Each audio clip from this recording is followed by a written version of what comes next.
بسم اللہ الرحمن الرحیم۔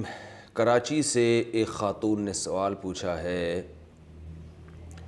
کہ ایام حیض میں غیر یقینی صورتحال ہو تو غسل کب کریں؟ حیض کے آخری دنوں میں جب ہمیں دن میں صرف یہ 1 یا 2 بار اسپاٹنگ ہوتی ہے،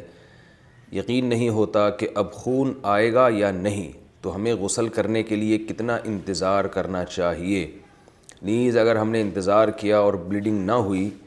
تو کیا ان نمازوں کی قضا کرنی ہوگی؟ یہ سوال اگرچہ حیا کے خلاف ہے لیکن بہت زیادہ پوچھا جاتا ہے اور خواتین بہت پریشان ہوتی ہیں۔ دیکھیے، جب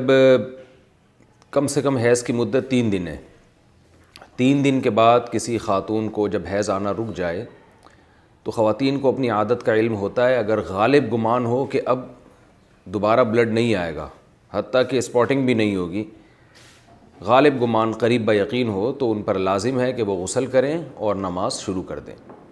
لیکن اس کے بعد اگر 10 دن کے اندر اندر دوبارہ ذرا سی بھی بلیڈنگ ہو گئی، ذرا سی بھی، تو اس کا مطلب یہ تھا کہ وہ جو نماز پڑھی تھی وہ ناپاکی کی حالت میں پڑھی تھی، لہذا وہ نمازیں لوٹانے کی تو ضرورت نہیں ہے کیونکہ وہ نماز ہوئی نہیں سرے سے۔ لیکن جیسے ہی اسپاٹنگ ہو تو دوبارہ سے رک جائیں نماز پڑھنے سے، اور پھر جب غالب گمان ہو کہ اب دوبارہ بلیڈنگ نہیں ہوگی تو دوبارہ غسل کر کے نماز شروع کریں۔ تو یہ ہے، تو ان کا جو اصل سوال تھا کہ ہمیں غسل کے لیے کتنا انتظار کرنا پڑے گا، تو اپنا غالب گمان دیکھنا پڑے گا آپ کو۔ جب غالب گمان ہو جائے کہ اب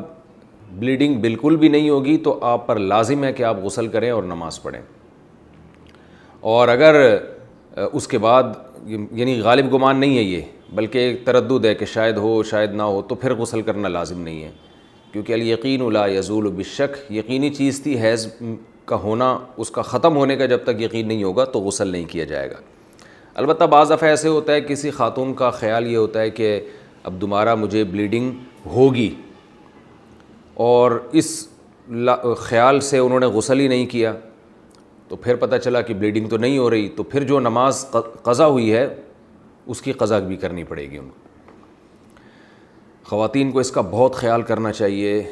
کہ جب ایام ہوں ان کے مینسز کے تو وہ نماز کی بہت زیادہ حفاظت کریں۔ قرآن مجید میں اللہ تعالیٰ کے ارشاد ہے، حافظوا علی الصلوات، نمازوں کی حفاظت کرو، محافظت۔ تو محافظت اسی طرح سے ہوتی ہے، اس کا خیال کرنا پڑتا ہے۔ تو فجر کی نماز اکثر خواتین کی گول ہو جاتی ہے کیونکہ وہ سوتے ہوئے میں گزر رہی ہوتی ہے اور اس دوران بلیڈنگ بند ہو چکی ہوتی ہے۔ تو جب خواتین کو اندازہ ہو کہ ان کے ایام حیض پورے ہو گئے ہیں، جیسے کسی کو 4 دن آتا ہے، کسی کو 5 دن آتا ہے، ایک عادت ہوتی ہے ہر عورت کی، تو 4 دن جیسے آنے کی عادت ہے، تو 4 دن کے بعد پھر ان پر لازم ہے کہ وہ صبح صادق کے وقت اٹھ کر دیکھیں کہ ہمیں بلیڈنگ آ رہی ہے یا بند ہو گئی ہے۔